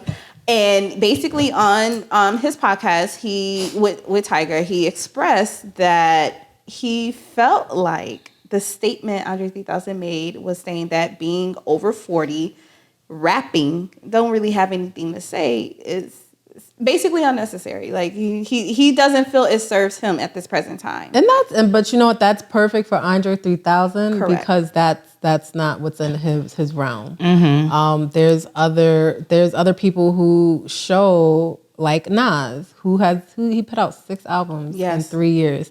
And the man is 50. Is he 50 or over 50? Yeah, he's about to be 50. And he's still showing that you can still rap and still put out you can put out multiple bodies of great bodies of work. But I think he said like if you have nothing to say. I think that's what it is. Yeah. If you have nothing to talk about, then that's perfectly fine. But I think being 40 and still rapping about bitches and cars is depressing. And drugs and money. I think that is depressing, especially that's not the life you live in. Like, I feel like your music should grow with you. Yeah, like and then it was just like, okay, we get that he's still, because obviously he just dropped Welcome to Collie Grove with 2 Chainz. Mm-hmm. And I feel like now when I listened to that album, I felt like, okay, this sounds like Atlanta music, stripper music. Like this is like that is what y'all do, because that's all 2 Chainz lane. That's, you know, Lil Wayne, he can switch it and go and he can do things with, you know, younger artists like that and be on in the flow and sing about the coochie and all sorts of things. Yeah. And that's good because that's what you. Mm-hmm. But he lives by that too. Like he actively is doing that. That's his thing. He projects. I think that's what it is. Like I think it depends on who you are. If you out here buying art and stuff, but on your songs you talking about pussy popping, it's just like it don't make sense. Like, but you know what? That's what 85-90% of rappers they do. They're talking about stuff a lifestyle that they don't live. And I hate that for them. Like, why? Like Jay-Z's 444 album, people was like, oh, this is whack. What? People were saying it was whack. I'm like, why? Because he's not rap about the shit that y'all want him to. Free game. He gave game. Also put his own skeletons out the closet. Yes. Right. Like, I'm like, oh, this is a growth album. Like, he really... Like, that was a grown man album. Yeah. Basically, for the ones who are in relationships and get your shit together. Right. That's a man accountability album. And it really is, because he's like talking about like, how can you can't be a man if you're not taking care of your family. Mm-hmm. You know? Like understanding like how he has to explain these to his daughters. Yeah. Mm-hmm. Explain his actions and, you know, and what they, you know, what they're going to come to understand exactly when they have those conversations or they see things in the public and things like that. So, and you know, and I like that. I think your music should go with you. Like, yeah, absolutely, exactly. Like Nicki Minaj disappoints me because it's like, oh, don't do that. No shade. Like, no. Let me tell you why. Like, I grew up in the mixtape. I grew up in the mixtape era of Nicki Minaj. I did, and I used to love her. Come up, DVD. But her antics, her personality, like her personal antics on social media have been very disappointing because it's like at a certain age, ain't no skips. It's becoming. It's kind of disturbing to watch. It's like you're the reason for your own downfall because you're at a certain age now, and I'm not trying to be like ageist or ageism, but I just feel like you put yourself on this pedestal and you should have nothing to prove anymore. Mm-hmm. So it's just kind of like you are looking very pressed, and you shouldn't be. Like, I need you to move with the people in your age range and see, look how they're moving. Look how everyone's navigating that's in your age range, and start moving like that and being the queen that you are. Not all these, like, you're beefing with people half your age. About what? And 9 times out of 10, sometimes it's you throwing the rock and hiding your hand. Like, it's weird to see. And I hate that for her because it's like, you're really tarnishing your brand, your discography, your history, how people viewed you over just petty shit. Mm-hmm. Speaking of petty, like it takes away from the talent. I'm sorry, it takes away from the talent, and I love her. Speaking of petty, just want to get your thought really quickly. Do you feel her husband, Mr. Petty? I think everybody. I feel like he serves her no purpose. Granted, you can love. Hold on, you can love who you love. Be with who you have all that choice. I'm not taking that away from her or anybody else. But I feel far as her brand, I don't think. I just think. I mean, if she was going to be putting him in a spotlight this way, it's like you should have kept him private, especially with all the things he has. Skeletons he got I just don't understand what. I don't know. I can't. We digressed, but no, I'm like you're Nicki Minaj. Like you could quote unquote have any man you want, and out of all the men in this world, all the businessmen, all the lawyers, all these different men that you could have had, this is who you married and had a kid with. This is who you went to. And it's like I don't know the story about what happened with him. We don't know what happened. Maybe it was a lot. Maybe he didn't rape someone. I don't know. But it's just too much drama there that you're attaching yourself to. And I don't like that for her at all. And that's the thing that I feel like it's just too much drama. Like you stand good on your name, just alone. And the reality is when you're a public figure, who you date, unfortunately, unless they Stedman, who making his money and shutting up, like that, they have to match that energy. But you know what? I loved it.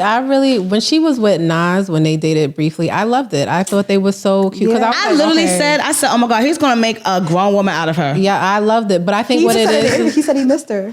But I think she messed that up. I think what it is because first of all, Nicki has a very strong personality, and I think also if you have. I feel like I don't want to say she can't be a woman who can submit, but I feel like also she may need a guy who she feel like she can, like who she can't. She has to have more than the person she's dating. She has to be the one. But it's not even that. Making but just decisions. Like I don't want to say control, but it's also like Nas is not gonna let her talk to him in all type of way. Not gonna. Yeah. Because he's Nas. Safari allowed that. With the she has to. I feel like she doesn't have to, but she's gonna gravitate to men who are not on the higher pedestal or even the same lane as her. Like she's gonna get more of that relationship if they're kind of beneath her. And I don't like that for her. And I feel like it's an eternal thing. I feel like whatever she's battling, get over it, go to therapy, pick the good music out, and stop focusing on the drama. I need you to move. I mean, on a brighter note, her new album, Pink Friday 2, comes out next Friday, the 8th. I'm going to tune into it, actually. On her birthday. I'm excited. I'm super excited. She announced also she's going on a tour. There was no skips. It's no skips. She's coming out. Oh, we'll see. Because I'm going to go in thinking that. She gonna listen, December 9th, she going to come out. You going to come out with a video of doing a whole review talking about, no skips. I'm giving her a chance though. I don't hate Nicki Minaj. I feel like that's my girl. I feel like people try to pit certain people. I hate them or I don't like them. I have a great area with her. But I like her music, but I'm just disappointed what she's been doing. Yeah, because I just feel like she's so much better than that. Yeah. I would never take away from the fact that she's talented. Never. Oh, yeah. And I think I hate that people try to merge the two. I don't like her, so she can't rap. I don't like her, so she can't sing. No, I don't have to personally like her, and I can still say she can rap. I just don't like how she been moving. She gives me, and she's a Sagittarius, and I'm an Aries, so we're fire signs. But it's just you don't have to do all of that, girl. We know you're wrong. We see it. You don't have to prove it. What are you? I just want better for you, girl. If you ever see this, I love you. It's no shade. I really want better for you. I want to give you a hug. I love her. You. That's my girl. Let's get into Diddy. Let's get into Diddy. Okay, girl. Can't stop, won't stop. Y'all been bringing her all this whole interview. We've been throwing some hints in there. Okay, so he did it. So there has been a lot going on with Sean Diddy, Puffy, Brother Love, Jones, Combs. All these 50 million. So it started out with Cassie. She came out with a lawsuit, basically claiming that Diddy raped her. He, it was alluded to sex trafficking, abuse, drug use, and drugging her and stuff like that. And honestly, the report came out, let's say on a Wednesday. Thursday night it was settled. I woke up the next morning wait, hold on. Already? And but it's it causes some concern because it's just okay, never in life she had a 30-page report. She did. But also she didn't just sue him. She sued his entities. Yes. All of his. And if he has stakeholders within those companies, he don't really have a say-so. Because he could have been the one saying, I don't want to settle. And they have the ability to say, no, we're settling. Yeah. So it doesn't necessarily mean he settled. It's the people he has involved in his businesses. Well, before we found out that it was with the stakeholders, honestly, I was just I've never seen anybody settle within 24 hours so quickly. So it's it would be his best interest. So you really, you kind of did it, First of all, did y'all read the report? I read some of it. I had to stop. It was getting a little That was enough for me to be yo, damn. It was a lot. I didn't need to read it to know that shit was true. But it's like I've always heard, like you've always heard like rumors and like, oh yeah. Blah, blah, blah, blah. But it's just like once you read the report, you're like, wow. Like what was it? They had like certain days. It was like fucking Fridays or fucking this. I believe it. Like when he gets drunk on these interviews, the real him come out, and you can see how uncomfortable people be around him. That Fabulous interview, I was like, why you don't come around no more? Yeah, daddy, that's what I like. I like, and I'm just like, but you know what? I've always thought like in that interview when he said, "Oh yeah, daddy, I like that was also a term like they used to use back in the day. Like I didn't view it as. But you have to also know you're P Diddy too, right? And that's different. Method Man, like yo, daddy, like we know he really means yo. But P Diddy is. Like, hold on, sir. You don't have that luxury. Just like white people with the N-word, you can't say that. Oh, yeah. You don't have that luxury. Like, in the room. And it's like caused like a whole can of worms for like other people to come out. Allegations with a rape from 1991. With him and Aaron Hall. And I believed it because we already know Aaron Hall. Aaron Hall. He gets down. And it shocks me because it's just like, I'm like look, they know I got a bit. This is the same Aaron Hall that sung about his wife who died, talking about I miss you. And it's just like the same Aaron Hall whose first baby mother was like what? 16. Gloria Velez. And he's spoken about it, she's spoken about it, and it's just does he have a song about basically raping someone? I'ma take it or something like yeah.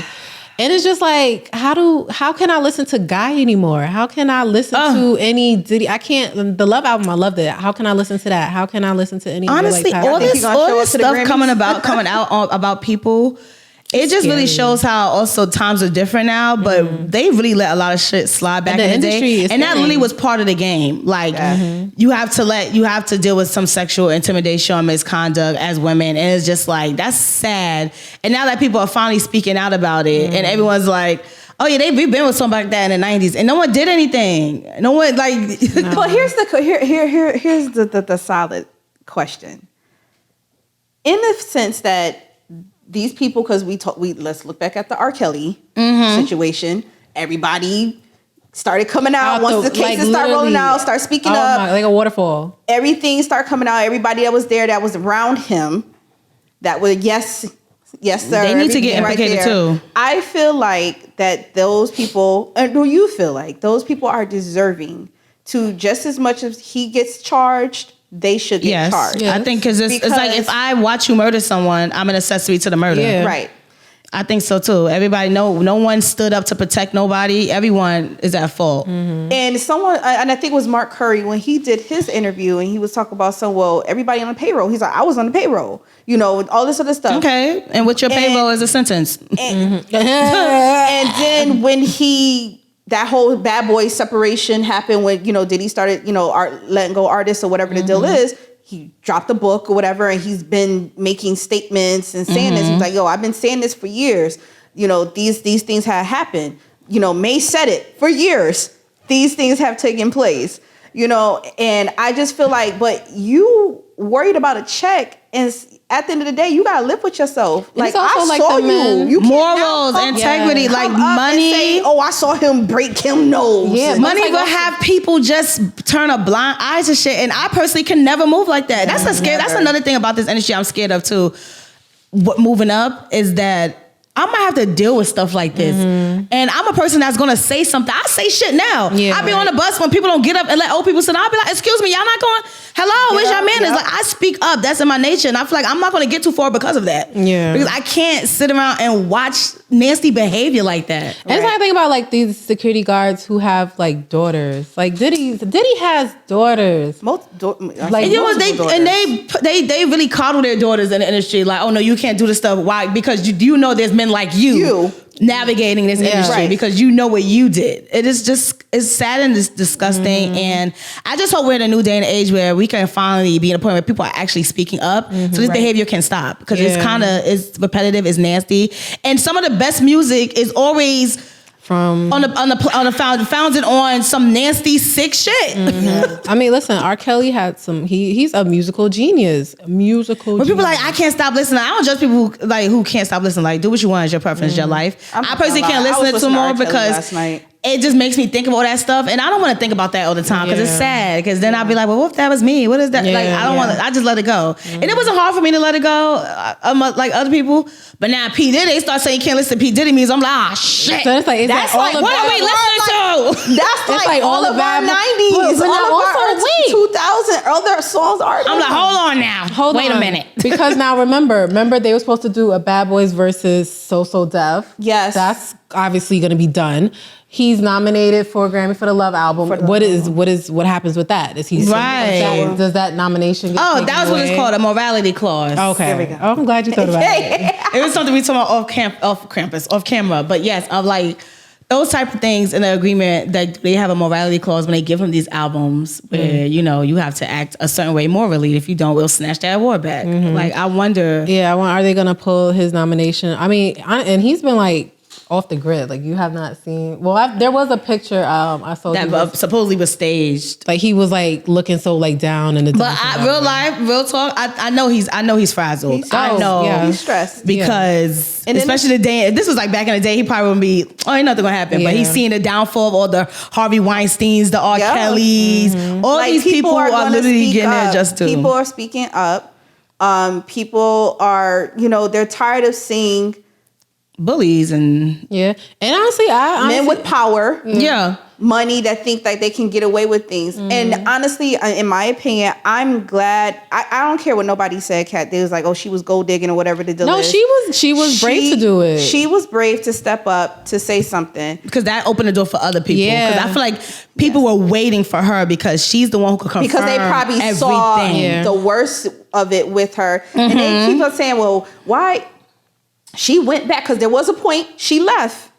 Well, and that's she what went happens back. when people but when you're are abused. young, right? When you're And it's also abused, when you you don't go back let to your somebody, abuser. you don't let Exactly. somebody leave the relationship too. Because I think people forget that too. When you're an abuse, like when you're the person that's being abused, that manipulation, that mental state you're in. Because you don't know what he You're could not have thinking said to her. straight. Like, Yeah. yo, And she probably you're did not love gonna him. find And nobody he- like me. And she probably really felt she Yeah. wasn't gonna get nobody Exactly. else. But also he could have been threatening like her family members, like, oh, I will kill your mother, your father, if you Right. ever think you're gonna leave me. Because remember, there was this thing she put on when her and like Kid Cudi were kind of like trying to date, and He threatened to blow up. he threatened Kid Cudi, and he blew up his car miraculously blew up. But you have to think, all these people he dated, the only person who's able to date anybody else is J-Lo. Yeah, she left. Cassie lucky with this new man, but I feel like that new man staying on business. He like, I ain't scared of none of this shit. Right.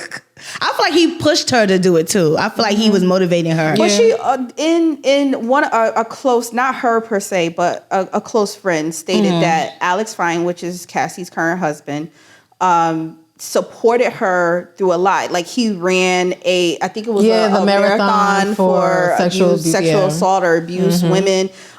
He really helped like talked her into counseling. That is a good man, Savannah. And Good man. and it was just like the fact that they said that she loved particularly about him is that, granted, the setup was kind of because he was Diddy's trainer.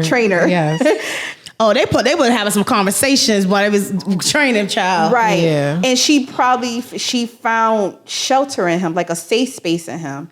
And when I heard that, I was like, she found a safe space that she couldn't find in Diddy. She couldn't find in anybody else. Definitely not nobody else in the industry. Yeah. Of course, that was going to be like, that connection, that match. And I was just like, this man, and like you said, he probably wasn't scared. He probably was like, no, this needs to get put on the pedestal and get shown who he really is. That's a good and man. how this affected you, because I'm quite sure it took years for her to Do you get know over that how hard it is trauma. to love and date someone who will have all that trauma? It's really hard dating people that's emotionally unavailable. that part. But That part. trauma that she has. I could admit, like, in her probably not being able to open up or like, and he was patient with her and allowing her to just heal. Because I'm probably sure she's still healing and re-traumatizing yourself to actually put that out. And to These are things people don't think about when people come forward. They always they just want money. No. If I was assaulted and it's years later and I probably got to a point where I'm like finally whole again. Yeah. To finally have the courage to open that wound again because now I want to do something about it. Like people don't think about that. And then to have it out in the media, and then everybody To deal with scrutiny, being a scapegoat. everybody's gonna nitpick about it. Like, oh, what was your if intention? I was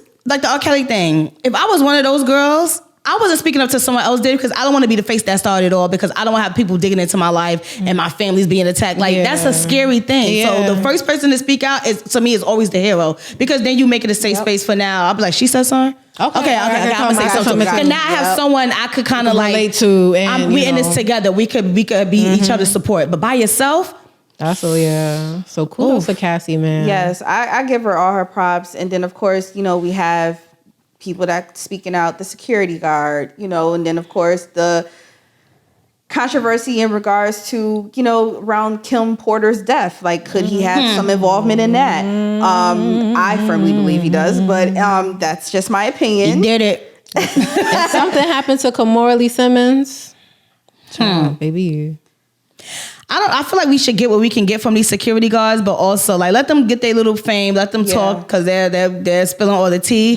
But then also it's also side eye because you also was there. Like you ever heard the saying like when someone brings drama to you, like so and so was talking about you, she was saying this. They always tell you what somebody said. And it's just like at one point you want to be like, well, why are they so comfortable saying this around you? Yeah. Like it's that same kind of energy. It's not the exact same, but it's like that. Like a lot about this. Yeah. What were you doing? Where was your antennas? All of this was happening. You just was watching because now it makes you look sus, right? Just like, cheese and like I believe your tea, but now you assist like you're a sus man now because you watched that happen. I would never, as a woman, feel safe around you. Never, because all I gotta do is give you some bands and you're not gonna say nothing. You'll be complicit. And then also like. That opened up a lot of doors for other celebrities. The allegations been coming out. Cuba Gooding Jr. He got 2 more. He been Jamie Foxx. That's the one that broke my heart. I was Jamie. Wait, hold on, Holiday. But you know what? You can't feel like that because it's just like you can't put anything past. I know, but it still broke my heart. The mayor, Eric Adams, because it's like the investigation. Like what's his name? Anthony Anderson has had allegations in the industry for a very long time. Yeah. Who? People. Anthony Anderson. The big dude. No, but he's not big no more. He's not big no more. But bro, wait, Blackish. No, he has a lot of from what people on set, like young girls, like. But it's like it's just like the bigger picture is. What is it in our industry where these men not only feel comfortable doing these things, but they're also able to flourish because it gets worse. I feel like everyone has to take blame for them continuing to do it because no one checked it in the first place. Yeah. Right. Like no one was the one to be like put a stop to it, say no, this is not okay. The more people who turn a blind cheek, they're gonna be like, oh, I guess this is okay. Just how when y'all still out of Target and they don't say nothing to you like 5,000 when you doing self-checkout, they watching you, they know what you're doing, they're gonna let you keep going. But that enables people because they think they got away with it, so they're gonna keep going to the Target, doing self-checkout, keep stealing. And then I'm gonna wait till you get to the 5,000 mark where that's how much you stole from us, where now we're gonna come and arrest your ass. But you get comfortable because you think you got away with it. Just like we need to nip that shit in the butt immediately. But my thing is like when it comes to like, like production of movies and TVs, there's no like HR or something. Like they don't have that? No. When I was working at Scott Rudin, I could speak about this because it's in the magazine already. They already had an article about this.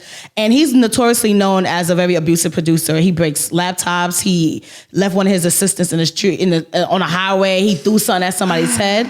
And I knew all of this going into there, but I knew that because unfortunately in this industry, I feel like you have to be hazed in. Like you have to work your way up. You have to go through the bullshit. You got to pay your dues. So it was just notoriously known that if you work for Scott Rudin, you're going to get abused, but it looks amazing on your resume. Or you're going to get so many opportunities. And I was working there and luckily he never tried nothing with me. Okay. And I didn't take nothing he said seriously because in my head, I'm like, I draw the line at you can say what the fuck you want to say, but you're not touching me. Right. But I watched him abuse other people. I've seen assistants have panic attacks, people in the bathroom crying, sleep deprived because the hours were crazy. And that was the most money I was making so far for an industry job. And I was getting paid every week. I had a corporate card and he had no limit. Like it was the best. But seeing that behavior, and then when that article came out, when some of the assistants, I left after a couple of months, when people started bashing him and talking about it.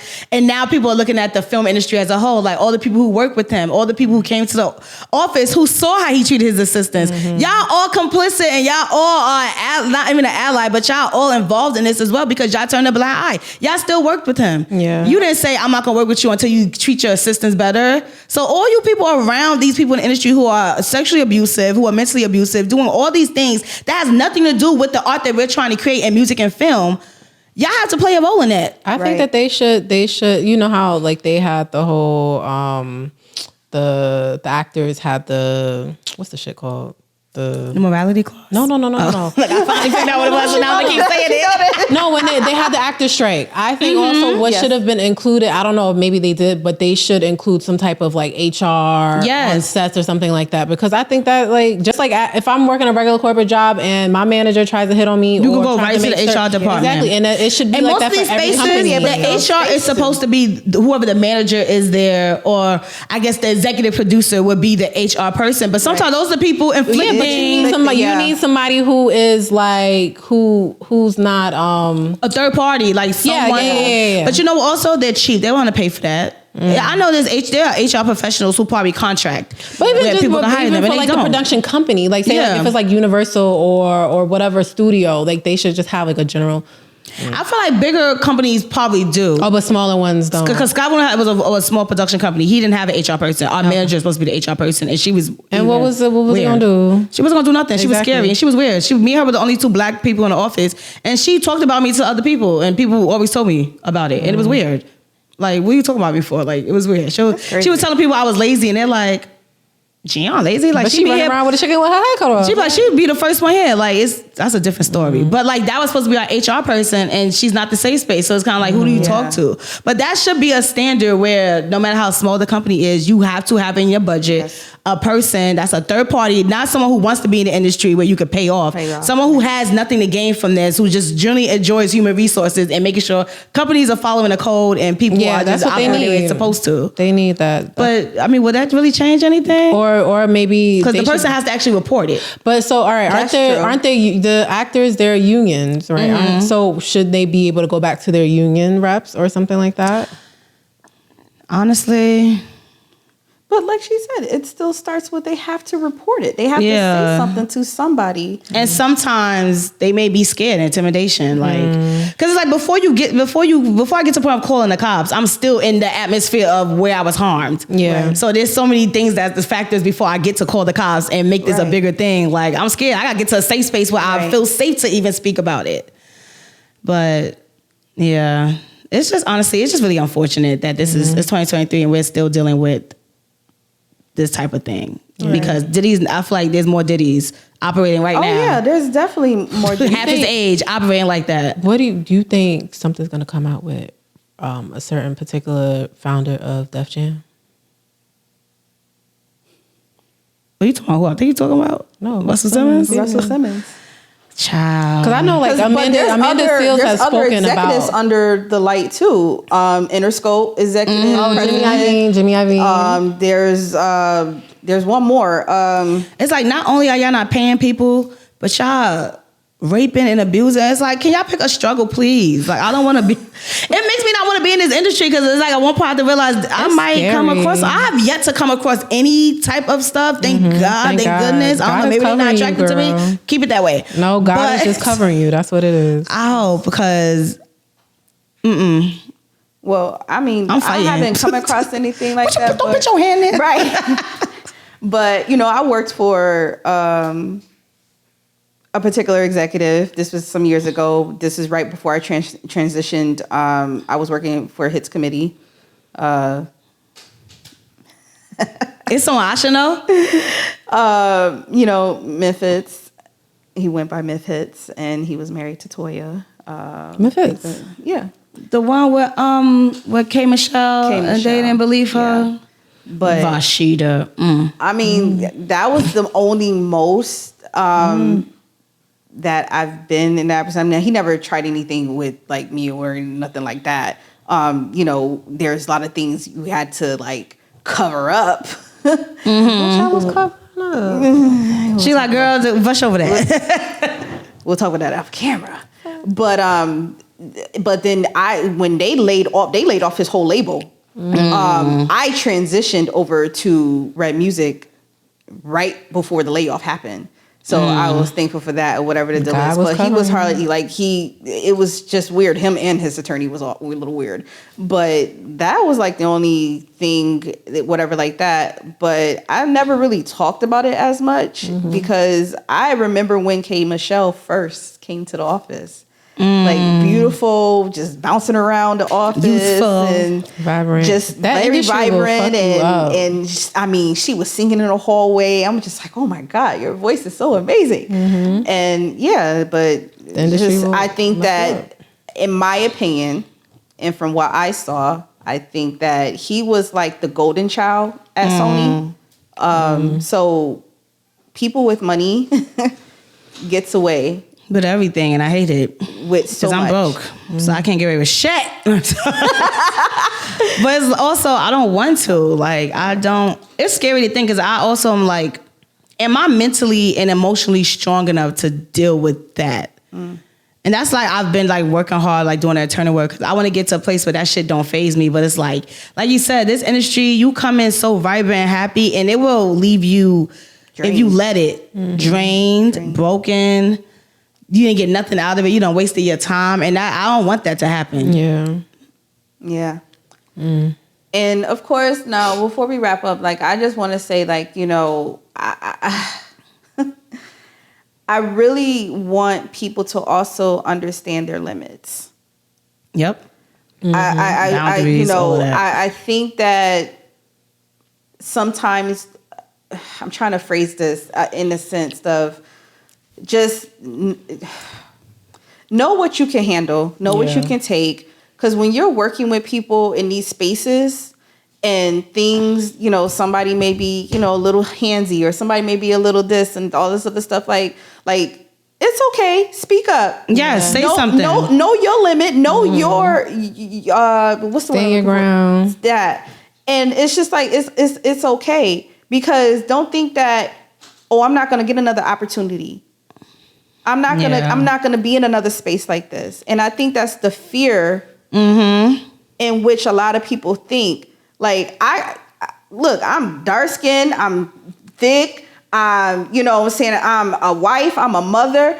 And for some people, it's like, oh no, you gotta be skinny, light skinned, this and those stuff like that. So you think, people when they see certain things, and they will try to play on it. Yeah, those are people they prey on. And they want to are just grateful to be here. Yeah. Right. And I think that's why when you go into something, or you go into these spaces, like, go in like a bulldog. Like, no, go that just understanding your limits, understanding just everything, your boundaries, all of that. And I really think that sometimes it's just like, fear is a factor, and not knowing what your limits are is a factor where, you know, things can happen. I'm not saying that it don't happen because you don't know it or whatever the deal is, but I think that sometimes people know who to play with. Yeah, they do. No, they do.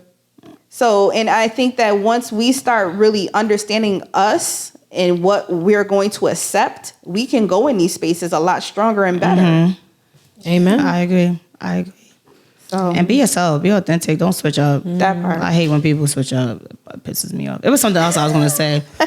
Say it, girl. Never mind. Say it. I forgot what it was. It was the same energy of that, of knowing your boundaries. It was something else I was going to say. Oh yeah, the fear of like not getting another opportunity. Yeah. Be okay with walking away. You have to, like the lady from Revolt. And I know we're tired of hearing like, what's for you is for you, but that's a real thing. Like, sometimes if you're trying to force yourself in a space and accept certain things, it's going to only get worse, because it's going to take you to a point where you're going to have to be in a place where where I'm okay with contradicting myself. Like, what else of myself can I give? And you're going to keep finding yourself, these decisions are going to continue to get harder and harder, because it's designed to push you out. You're supposed to be gone already, girl, and you keep trying to force yourself in a space that's not meant for you. That's why the shit is getting worse. So you have to know when it's okay to walk away and pivot. Like my girl, Rachie always says, her favorite word, it's okay to pivot. It is. And rebrand and figure out another way to do something. There's so many things. You do not have to put up with that shit at all. So many different things. Not even on the grand scheme of like sexual abuse or all that stuff, but even anybody talking to you crazy. You ain't got to put up with that shit. Trust me, I'm infamous for walking out of a job, because who are you talking to, boo? I mean, I walk out the job if you need the money, but I'm infamous for walking out of a job. Like, truly original, I used to work there. Manager was horrible. And one day I was just like, yeah. The same for me. Picked up my bag. Y'all could do it since that was LeBron walk. But no, because you have people who will work at a job who will be miserable and just like deal For with years. like oh my god. And I remember like I years. worked my very first job. I worked at McDonald's and when I say like I hated like I hated the job. I hated the culture. I was only there if I didn't even make That's a like year. me at the post office. Oof. I didn't even make it a year. I think I was like 11 months in, but it was just like I was like, this is not what I want for myself. No shade to anybody that work at McDonald's. That's what you do. You gotta do. But it's just like you should want better for yourself. You should want to work in a better work environment and stuff like You that. have to know what is your exit plan. Yeah. And when are you going to exit? And how you're gonna exit. I've always had this like, when I quit, I've always said this. When I quit McDonald's, I said I was just gonna jump out the drive-through window. It would be like a busy like Friday night. I swear to God, that was my plan. I told my mother that. She was like, shut up. But I was like, it's gonna be a Friday night and it's gonna be busy. I'm gonna be on drive-through and I'm gonna just leave out the window and never come back. But I didn't. But like, whatever. It was in my head. It made sense. But yeah, I had a great exit from McDonald's. I wish you I worked at did. McDonald's too? I was in college. They never hired me. I still got Wendy's, but that was upstate. Fast food girlies. And I left because I was moving close on campus, so I couldn't travel up there. I lived in a like little college, Oneonta. I literally worked and went to college in like this little town. And literally McDonald's was like, they hired me. It was like, oh, he hired me on the spot. And I was Yeah, that's there. what they do. That's a red flag when they hire you on the spot. I came up in Converses after school. Mind you, I was in high school. And I came up and they was just like, all right, you're hired. I'm like, in Converses? Okay. All right, cool. I'm that girl. And literally, I was there for like a year, but I was graduating literally in like that May or June or something or whatever. I was graduating or whatever like that. And lady got into it. She called me a monkey and all sorts of stuff. you told me to Yo, start. when I tell you, it was it for me. Like it was over. Yeah, it sounds like- it was, I would've got it was arrested. done. I would've got arrested. I was done. I I was would've got done. arrested. And I literally, when I say I had to exit, I had to exit. I would have got arrested. I think after the I'ma show you. post I said, office, I I said better that not is catch the you last outside. job where I will be miserable. And I said, if I'm gonna be miserable, it has to be with a purpose. So I was like, all that tenacity I had at the post office of trying to stay here and make it work. I said, I'm gonna have that tenacity in this industry because I'm gonna be dealing with the same bullshit, but at least I'm where I need to be. Right. So that's another thing. You gotta look at what your end goal is too. Like, what am I getting out of this? I'm gonna have to deal with this shit. And is it worth your mental health? No job That is part. worth, No, and nothing is no ever worth job your is mental ever. health. Ever. Take the mental health days because I'll be the main. Oh, nope, you're talking to me crazy. I'm taking off. I can't do it. And really, the mental health is to protect you because if I get to a point where I break, the old Jionne gonna creep up and we gonna have to lay hands and we not praying. Then I gotta go to HR. And Now talking about brand. We have to lay hands. Listen, guys, this has been amazing. We had an amazing Yes, show. this is a lot. We unpacked a lot. Shit. Yes. Yes, I'm a little and it was therapeutic as well. Yes, very. And is of course, we got to get a lot of our own individual thoughts and be able to kind of see from each perspective. And first of all, JiJi, thank you. Thank you for having being me here. For definitely, I'm always nervous when I do these, but then I'm like, it depends on who it is. I'm like, oh, this is a safe space. I can say what I want to say. Yes. And We of not messy, course, girl. This is right. And we help build, Yes. and uplift, and encourage, and that's and we hope that this what people who watch, Yes, they that you get from want, this yes. as well. But definitely, please, JiJi, give out anybody shout outs or anything of that nature. Follow her, please. Yeah, please. JIONNE.MC. Back Talk with JiJi, backtalkw.JIJ. I hate saying it because it just doesn't flow the way it's supposed to. Just follow me on Instagram. It's tagged there in my little bio. You'll see it. It'll Shout be at the bottom out of the screen. to you guys for having me. of Always course. such a great platform. You guys are super authentic, versatile, doing amazing things. And I'm so grateful I know y'all. So when y'all blow up, I can be like, oh, I've been knew about them. Y'all just now catching on. Yes. And shout out to my friends and my family. Shout out to everyone who supports me. And Anything you have like upcoming with Back Talk with JiJi? I have an interview. This is my last interview before the new year. I don't want to say who it is because lately people been like dropping out. Like, well, I put the promo out and they can't do it anymore. Oh, but don't you hate that? I'm supposed to be interviewing Gia Peppers and I'm super excited about that. I love Yes. her. That's big. That's so Pay big. attention to her. Hopefully it happens. The promo comes out tomorrow. I already sent the questions in, so I'm fingers crossed that there's nothing that happens. But I was like begging for this interview. I was working with her assistant, and then we found a date. I was like, oh, perfect. Please, I need this. Like When is the interview? Thursday. It was live Thursday, December. That's December 7th. Okay. Yes. What time? 8 p.m. I was about to say 8 a.m. Why am I not 8 knowing my a.m., show? girl. 8 p.m. ET time, Instagram live from the Bag Talk page, not my personal page, but people be like, you didn't go live. I did. I wasn't on my personal page. She has her own. Yes. If she does cancel, we'll try again next year. No, we're not. We're not claiming that. Yeah, we're not claiming cancellations. Hopefully, because I think she's such a light. Yeah. She is. Her energies. I met her like twice before, and I'm just like, the energy is amazing. I know she's gonna have so much to talk about. Yes, like insight and mainly the interpersonal things. That's the main thing I look for in guests. Like, not just if you're an expert in what you're doing, but also like the headspace, right? Like how are you moving as a regular person? Right. Because I feel like that mirrors the success in your where you are in your career. Because if you're I feel like if you're just a good person putting out good, the opportunities are going to keep coming. Right. Unless you're starting out and you're figuring it all out, but it's like you're going to keep getting what's for you because you're putting out that energy, which is why I believe in just trying to be a good person. I know it's hard. Sometimes we want to be like, "All right, bitch, I'm about to check you." Yes, but I'm gonna fuck your shit up. What Beyonce said. That's why Danielle's my always partner, stay because gracious. Danielle says the things that I be like, I be trying to be holy and be like, listen. It's hard, but it's a challenge I'm accepting. And I just gotta learn to Beyonce, be gracious. Best revenge is my paper. Yeah. Yes. But I feel like Gia embodies all of that because she's just a light and just so like her. Yes, all of that. But sometimes when they go low, I go to hell. I'll be one too. I go to hell, so I don't care. I hate that saying, Try that go with your low, go mama, high. try that with me. Why can't I meet them where they at? Ain't that what we supposed to do? Network across? I'm networking across. But yes, And then I'm excited about that. No, we're gonna go this route. We're gonna be good. Because we don't know where the circle may be. That is true. You're right. So We don't know we where that can't go to circle may hell. Well, like Michelle Obama said, when they go low, we go high. So All right.